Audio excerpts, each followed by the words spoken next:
Fala galera, beleza? Mais um Neycast.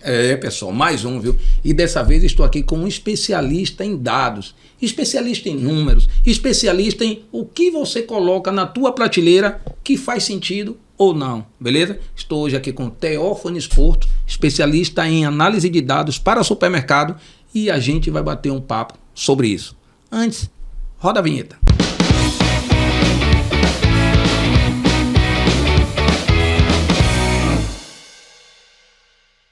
Faz o seguinte, curta, comenta e compartilha. Teófanes Porto, direto de Teresina, pro Neycast. Vem com a gente. Fala, Teófanes, beleza? Primeiro, beleza, é um prazer você estar aqui, cara, uma satisfação imensa. Eu costumo dizer o seguinte, de vez em quando você ensina, mas você aprende todos os dias.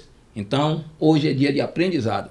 Teófanes, é um prazer você estar com a gente. Eu queria que você comentasse um pouco. Vamos fazer o seguinte, começa se apresentando. Quem é Teófanes Porto? Olá, Ney. Satisfação é minha estar aqui com vocês. Bom, eu sou formado em economia, com pós-graduação em administração financeira e sou um entusiasta do supermercado. Top, top. Eu que já estou no mercado há muito tempo, eu fico muito feliz em ter uma pessoa com essa formação e estar no varejo, né? Geralmente, varejo é o último lugar que uma pessoa formada, que busca conhecimento, entrar. Eu costumo dizer que ninguém se forma em nutrição pensando em entrar no supermercado. Ninguém faz administração querendo entrar em supermercado. E me diga, como você entrou no varejo? Olha, eu acho que é seguindo essa linha. A gente não se forma pensando exatamente o que você vai fazer. Eu tenho uma frase que eu gosto muito que diz assim, o caminho se faz no caminhar. Então, eu trabalho com consultoria já há bastante tempo, já há algumas décadas, para ser sincero. E ao longo do tempo eu fui vendo algumas carências e também oportunidades de mercado. Então isso acabou me fazendo perceber algumas coisas, principalmente em supermercado, que o pessoal trabalha muito de forma empírica. E eu olhava e não entendia porque, tendo a informação na mão, as pessoas não utilizavam. E aí eu comecei a aprofundar uma coisa, aprofundar outra, até que chegou no momento em que eu vi que efetivamente tinha um nicho de mercado. Eu digo, bom, então como que eu faço para traduzir ou para melhor levar essa informação? E aí eu comecei aos poucos desenvolvendo, né? Então nisso o que eu percebi? Não adianta eu tentar passar o conhecimento técnico para o dono de loja, porque ele quer aplicação prática. Então o que eu acabo fazendo? Eu pego os números, organizo, trato e deixo aquilo de uma forma que na conversa ele vai ver o negócio dele retratado.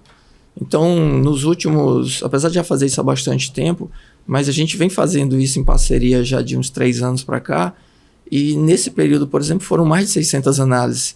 Então, isso deu, e lojas do Brasil todo, e isso deu um volume de conhecimento aplicado e aprofundado muito grande. Então, não foi uma coisa assim, eu vou para o supermercado. Teve todo um percurso que foi muito acelerado nos últimos anos, mas que vem dando muito certo. Eu gostei da frase do o caminho se faz no caminhar. Top. E falando isso, pessoal, o Teófanes também é especialista da Nelayout, né?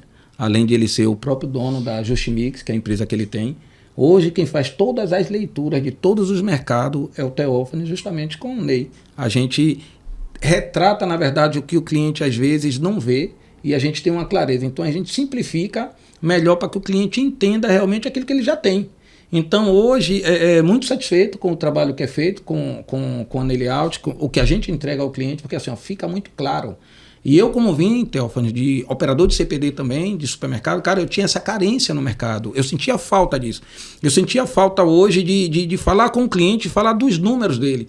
Imagine que quando a gente fala com o cliente, a gente fala quanto representa o corredor que ele trabalha. E o importante disso é que a gente consegue falar quanto representa aquele corredor, o corredor A, o corredor B, o corredor de matinais, o corredor, a seção de hortifruti, quantas pessoas ele tem naquele setor e quantas pessoas ele precisa ter realmente se ele quiser ter um aumento de venda. Olha que eu estou falando de corredor, mas isso, Teófanes retrata para a gente de produtos. Vale a pena ter essa quantidade de produtos em sua prateleira?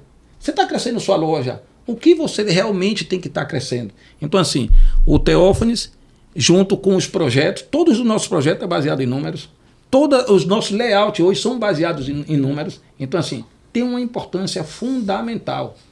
Geralmente tem uma frase que diz que os dados é o novo petróleo. Não é isso, Teófanes? Comenta um pouco sobre isso. Bom, toda loja precisa de um sistema para poder registrar as informações. Então, tudo o que acontece na vida da empresa está ali registrado.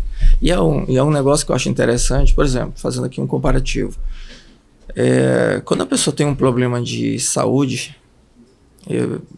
sei lá, deu uma arritmia, por exemplo, e aí coloca um equipamento nele para que ele fique durante um dia, por exemplo, sendo monitorado, mapeado. Com base naquele mapeamento, o médico vai olhar o que é que está acontecendo nas fases de sono, na fase em que ele está ativo, então, e ver os limites. E esse mesmo procedimento a gente consegue fazer sem precisar efetivamente botar um equipamento na empresa, enfim, porque já está até lá, né? O que é que só precisa? Você saber que informação você puxa e quais são os parâmetros que você precisa observar. A partir daí, a gente tem um mapeamento completo. Então, e dependendo de como você quer aprofundar, você pode fazer um mapeamento mais simples ou mais complexo. Então, eu quero fazer um mapeamento mais simples. Eu vou pegar um mês. Eu quero fazer um mapeamento mais complexo. Pega um período de 6 meses. Porque num período de 6 meses, e aí tem um negócio que eu acho interessante, que assim, e isso eu venho falando muito com os clientes que a gente atende. O longo prazo hoje, no supermercado, ele acontece em 2 anos. Em 2 anos muda tudo no mercado. Então, o que é que você precisa fazer? Você precisa programar a sua loja para ir se adaptando o mais rápido possível. E o que é que seria esse período menor, que seria o médio prazo? Um período de 6 meses. Então, se você for observar, 4 períodos de 6 meses dá exatamente o longo prazo. Então, se você tiver a capacidade de analisar os últimos 6 meses e projetar o que você vai fazer para 6 meses, você está antecipando o que você quer para sua loja. Você vai ser mais rápido na resolução do problema. Você não vai esperar chegar no último mês para estar mudando. Você já vai mudando aos poucos. Vai agir de forma preventiva. Top. Porque você entende aonde que está a sua dor, aonde que é mais interessante melhorar e atuar nela. E como você tem o parâmetro de como estava e está colocando a meta onde você quer chegar, você vê se é necessário fazer uma correção. Você mede seu resultado. Perfeito. E você comentou sobre um aparelho, né? Se a pessoa com alguma patologia e aí tem que ter um aparelho para diagnosticar de uma forma mais clara. E a boa notícia é que, na verdade, esse aparelho já está aí na sua loja, né? É o seu próprio sistema. O que ocorre é que a gente não faz a leitura correta.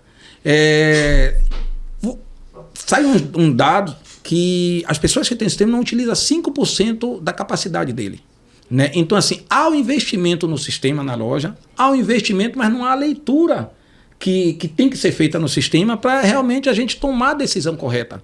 Você também comenta que os dados é a matéria-prima das tomadas de decisões. Né? E muitas das lojas ela tem a decisão de mudar um produto, de comprar um produto novo, de mudar as prateleiras, de fazer o próprio layout, mas a pergunta, com base em quê?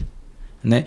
Como eficaz é fazer todas essas mudanças em loja, inclusive os projetos hoje que a gente faz é com base em dados, mas o quanto que é eficaz, Teófanes, fazer todas as mudanças ou qualquer mudança que se faça em loja com base nos números, com base nos dados, com base nessa sua leitura que é feita?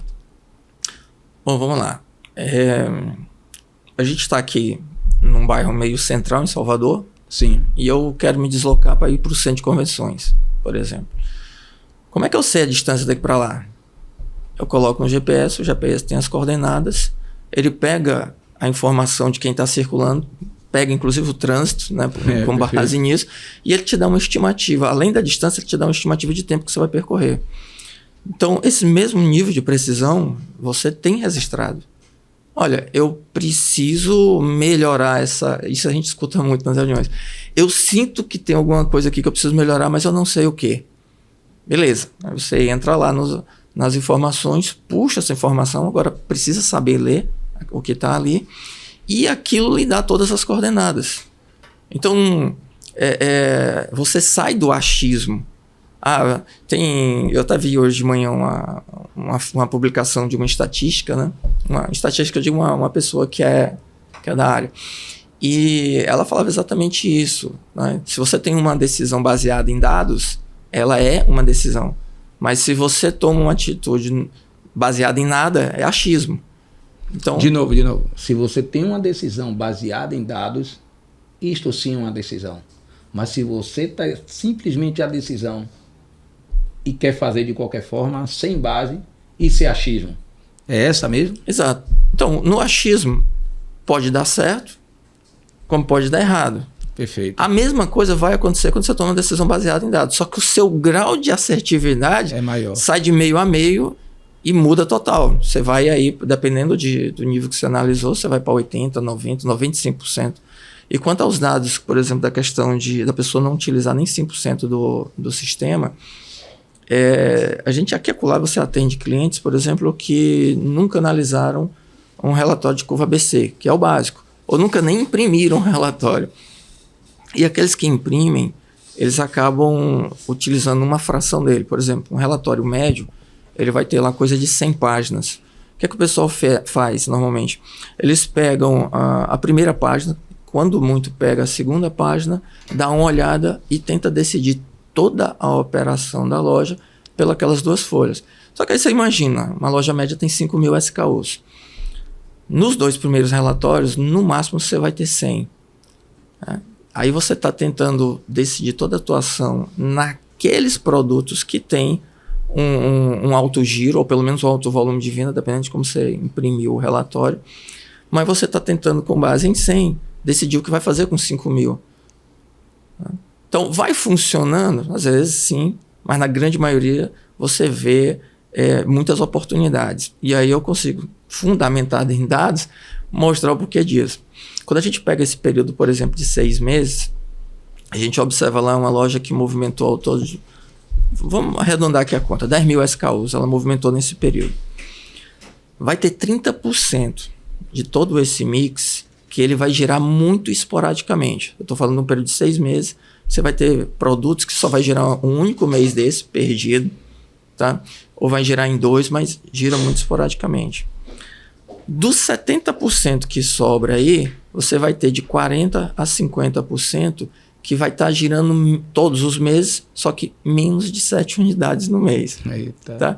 Então, se você pega os primeiros 30% com os 50% desses 70% que sobrou, dá 35%, então você tem aí pelo menos 65% do valor que você tem investido em estoque, que ele está com baixo giro. Uma parte, que esse 30% está com baixíssimo giro, e esses outros 50% lá do 70% que sobra, vai estar com baixo giro. No frigir dos ovos ali, o que isso representa? É capital parado. É você pegar situações, e como é que eu vejo isso? É você chegar nos relatórios e observar uma seção, por exemplo, amaciante. Você chega lá e encontra, por exemplo, 20 marcas de amaciante numa seção com 80 SKUs. Aí você vai olhar no relatório que você tem ali 3 marcas, por exemplo, que representam 90% do faturamento. Dos amaciantes. Dos amaciantes. E o que é que eu estou fazendo com as outras 17? Por que elas estão ali? Normalmente a resposta é assim, eu quero dar variedade para o meu cliente. Beleza, vamos aprofundar então aqui um pouquinho. Qual é o amaciante que está mais vendendo? Supor que seja o Downy, por exemplo. Então, o Downy que é mais vendido é o de 500 ml. Qual é o preço disso aqui? Atualmente por volta de R$12. Quais são as opções que ele diz que está ofertando para o cliente? Um amaciante lá de uma marca secundária de 2 litros. Quanto custa? R$3. Quanto que vendeu no mês? Uma única unidade. O teu cliente está ali através dos números no período de 6 meses te mostrando que ele não quer aquela opção. Por quê? Porque naquela categoria você tem uma preferência que ali é marca. Então, você imagina que eu estou dando um recorte de uma única categoria. O supermercado costuma ter centenas. Na verdade, chega a ter mais ou menos umas 600 categorias. Isso depende um pouquinho de supermercado. Mas se eu estou dando um recorte de uma, imagina nas outras o que é que está acontecendo. Você vai para o café... Isso é uma